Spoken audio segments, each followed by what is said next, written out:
நம்முடைய மக்களுக்கு வருமானம் கிடையாது, வேலை இல்ல, லாக்டவுன்.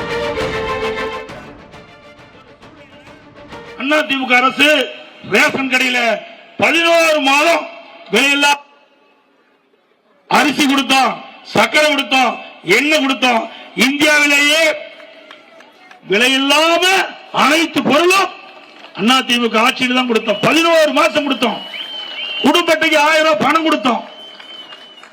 எதற்காக சொல்லினா ஒரு நிர்வாகம் எப்படி இருக்கிறதற்கு அதிமுக ஆட்சி தான் சாட்சி. அதிமுக ஆட்சி தான் சாட்சி. இன்னைக்கு அதிமுக ஆட்சி குறை சொல்லி பேசுறார் ஸ்டாலின். அப்படி ஒரு மோசமான சூழ்நிலை. அந்த நோய் எப்படி ஒருவருக்கு வரும் என்று தெரியாது, அதோட அதை எப்படி குணப்படுத்தவும் தெரியாது.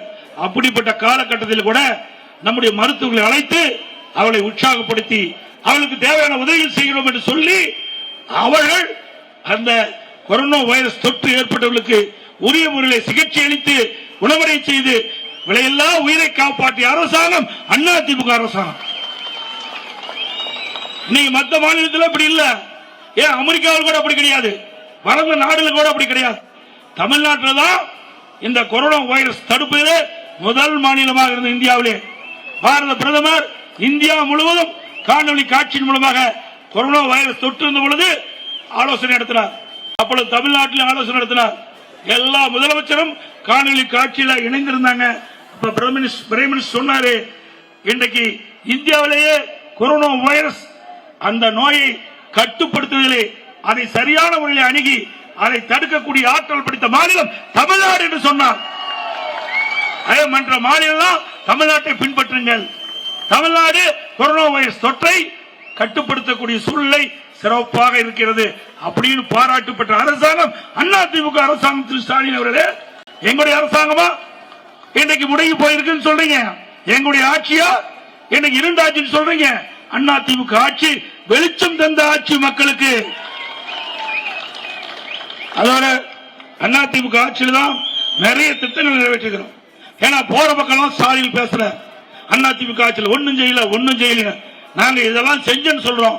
நான் ஏற்கனவே சொன்னதை போல இந்த வறண்ட 100 ஏரிகளுக்கு 562 கோடி ரூபாய் நிதி ஒதுக்கீடு செஞ்சு அந்த ஏரிகள் நீர் நிரப்புகின்ற நீரேற்று பாசன திட்டத்தை கொண்டு வந்த அரசாங்கம் அதிமுக அரசாங்கம்.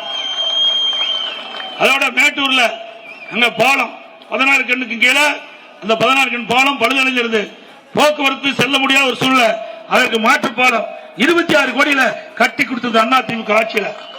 தொலசம்பட்டி ரயில்வே மேம்பாலம், மேச்சேரி நங்கவலி ரயில் மேம்பாலம் அதிமுக ஆட்சியில் கொண்டு வரப்பட்டது. மேச்சேரி ஓமலூர் இது 4 வழி சாலையா போட்டேன், திமுக வந்தது. அதை அப்படியே கிடப்புல போட்டு சைட்ல 1.5 மீட்டர் தான் போட்டுருக்காங்க. அதிமுக ஆட்சி இருந்தா 950 கோடி மத்திய அரசாங்கத்திலிருந்து நான் வாங்கி வச்சிருக்கேன். 950 கோடி இன்றைக்கு பவானியில் இருந்து மேட்டூர், மேட்டூர் இருந்து தொப்பூர் வரை 4 வழி சாலை 950 கோடி மத்திய அரசாங்கம் ஒதுக்கப்பட்டு விட்டது. இந்திய தேசிய நெடுஞ்சாலை ஆணையம் உடனே இந்த மாநில அரசு வேண்டும் என்ற திட்டமிட்டு மாநிலத்தில் இருக்கின்ற நெடுஞ்சாலை இது தேசிய நெடுஞ்சாலை எடுக்க வேண்டும் என்பதற்காக அந்த நிதியை பெற வேண்டும் என்பதற்காக ஒரு 10% தான் நிலநடுப்பு இருந்தது. அதை வைத்து இந்த பகுதியில் நிலநடுப்பு முழுமையாக செய்யவில்லை என்ற தவறான தகவலை கொடுத்து இந்த மாநிலமே இந்த தேசிய நெடுஞ்சாலை மாநில தேசிய நெடுஞ்சாலை எடுத்து இவர்கள் சைட்ல ஒவ்வொரு மீட்டர் போட்டு க்ளோஸ் பண்ணிட்டாங்க.